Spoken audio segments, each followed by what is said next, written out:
CSK వరుసగా విజయాలను అయితే కోల్పోతున్నది. సో అయితే ఆర్సీబీతోని మ్యాచ్లు, ఆర్ఆర్తోని మ్యాచ్గా, డీసీతోని మ్యాచ్గా వరుసగా హ్యాట్రిక్ విజయాలను కోల్పోయింది. సో సిఎస్కేకు ఉన్న కారణాలు ఏంటి, అసలు సిఎస్కే ఎందుకు ఓడిపోతుంది అని మనమైతే ఇవాళ డిస్కస్ చేయబోతున్నాం. ధోని, ఎంఎస్ ధోని సిఎస్కే అనే పేరు రావడంతో ముందుగా పేరే ధోని. తాలా అంటూ ఆకర్షించిన సిఎస్కే పైన ఆర్సీబీ కానివ్వండి, మిగతా వాళ్ళు కానివ్వండి బాగా కొట్టిండు. సో చూసుకుంటే సిఎస్కే అయితే ప్రతి ఇయర్ అయితే సేమ్ ప్లాన్తోనే రావడంతో అయితే వాళ్ళు కప్పు ఈ ఇయర్ అయితే కొట్టలేకపోతాడు. అంటే సగం మ్యాచెస్ అయితే వాళ్ళు విన్ అవ్వలేకపోయిండు. సో 2021-23 వాళ్ళు 180 స్కోర్ చేయకుండానే వాళ్ళు కప్స్ అయితే కొట్టిండు. అంటే 2019 నుంచి వాళ్ళైతే 180 చేజ్ చేయలే. సురేష్ రైనా ఉన్నప్పుడు చేజ్ చేసిండు. ఆక్షన్లో Buttler, Jitesh Sharma, Maxwell, Salt, Livingstone మంచి ఓళ్ళు ఉన్నా కూడా, బ్యాటిల్స్ ఉన్నా కూడా, పవర్ హిట్టర్స్ ఉన్నా కూడా కొనలే. ఆల్రౌండర్స్ టీంలా ఎక్కువ అవడంతో అయితే సిఎస్కే టీం అయితే ప్యూర్ బ్యాటిల్స్ని అయితే కోల్పోతున్నారు. గైక్వాడ్ పర్ఫార్మెన్స్ చేయలేకపోతే ఇక మొత్తం సిఎస్కే టీం మొత్తం అంతే అయిపోయింది. డేవన్ కాన్వే, రుతురాజ్ గైక్వాడ్ మెయిన్గా మంచి ఓపెనింగ్ సక్సెస్ఫుల్ ప్లేన్, కానీ అక్కడైతే చెప్తలేదు. ఇంపాక్ట్ ప్లేని కూడా సరిగ్గా వాడుకుంటలేదు. So Jadeja, Dube, Sam Curran, Ashwin, Overton చాలామంది ఆల్రౌండర్స్ కావడంతో సిఎస్కే అయితే చాలా స్ట్రగుల్ అవుతుంది గైస్.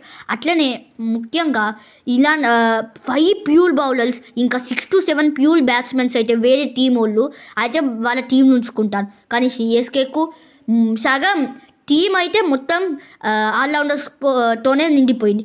దాంతో ప్యూర్ బౌలర్స్ అటు లేదు, ప్యూర్ బ్యాటర్స్ లేదు. అయితే ఇక్కడ సిఎస్కే ఆక్షన్లో బిగ్ మిస్టేక్ ఏం చేసిందంటే ఇదే ఆల్రౌండర్స్ని కొనడం. సరే ఇక ప్లేయింగ్ లెవెల్ కష్టం, ఈ ఆక్షన్లో వదిలిపెట్టి ప్లేయింగ్ లెవెల్లో ఖాళీ అహ్మద్ మంచి పర్ఫార్మెన్స్ అయితే ఇచ్చిండు. బట్ బ్యాటింగ్ విషయానికి వస్తే మాత్రం ఓపెనింగ్ కాంబినేషన్ గైక్వాడ్ను డేవన్ కాన్వే ఉండాల్సింది, కానీ రాహుల్ త్రిపాఠిని అయితే వెళ్తాడు. గైక్వాడ్ నిజంగా ఓపెనింగ్లో చాలా మంచిగా పెట్టేది, బట్ రాహుల్ త్రిపాఠిని 1 బ్యాక్ పంపించాలి. కేకేఆర్కి కూడా మంచిగా ఆడిండు, బట్ త్రిపాఠిని అయితే 4th ప్లేస్లో పంపించాలి. గైక్వాడ్ని కంపల్సరీ 1st ప్లేస్లో పంపించాలి. బట్ అదైతే సిఎస్కే మేనేజ్మెంట్ అయితే చేస్తలేదు. ఇంకా బౌలర్ల విషయానికి వస్తే నూర్ అహ్మద్, మతీషా పటిలానా, ఖాలిద్ అహ్మద్, సో వీళ్ళైతే మంచి బౌలింగ్ అయితే ఇస్తాడు, కానీ వీళ్ళు కూడా కాస్ట్లీ రన్స్ అయితే ఇస్తాడు. ఇంకా Jadeja, Ashwin the spinning due, కానీ వీళ్ళను కూడా ఎక్స్పీరియన్స్ అయిండు, బట్ వీళ్ళు కూడా ఎక్కువ రన్స్ ఇస్తాడు, expensive runs.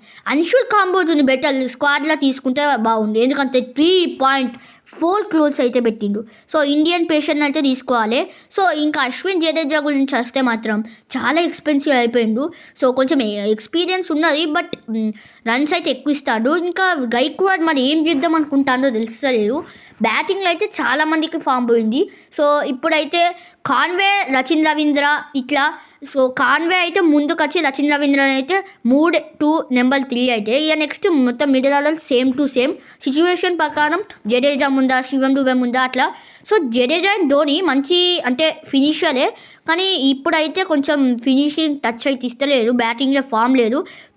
Top order strength వీళ్ళు ముగ్గురుట్లల్లో ఎవరో ఒకరు లాస్ట్ వాళ్ళకి ఉండాల్సిందే. ఇంకా Dube, Tripathi 4th and 5th. So scoring rate అయితే పెరుగుతుంది.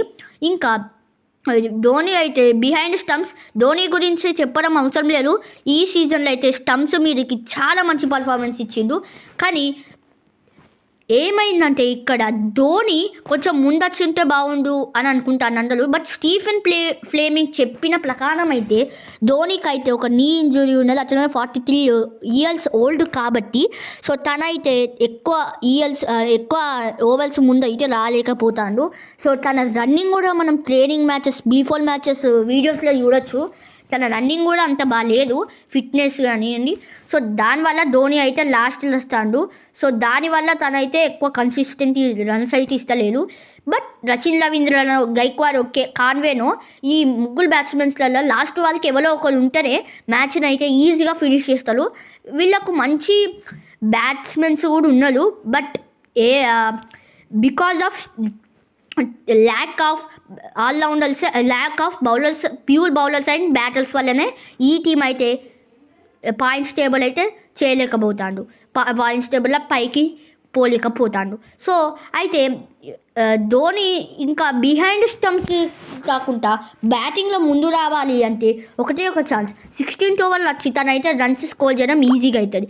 జడేజా ఇంకా ధోని అయితే ఓల్డ్ దాంట్లో చేసినంత ఫినిషింగ్ అయితే ఈసారి అయితే ధోనిను జడేజా అయితే చేస్తలేదు. కాబట్టి ఈసారి అయితే బెటర్ స్క్వాడ్తోనే రావాలి. చాలా మార్పులు అయితే చేయాల్సి ఉంటుంది. కంపల్సరీ వాళ్ళ బ్యాటింగ్ ఇంటెట్ అయితే చాలా కావాలి. సో ఇది T20 మ్యాచ్. T20 మ్యాచ్లో ODI మ్యాచ్ ఆడినట్టు ఆల్టాండు.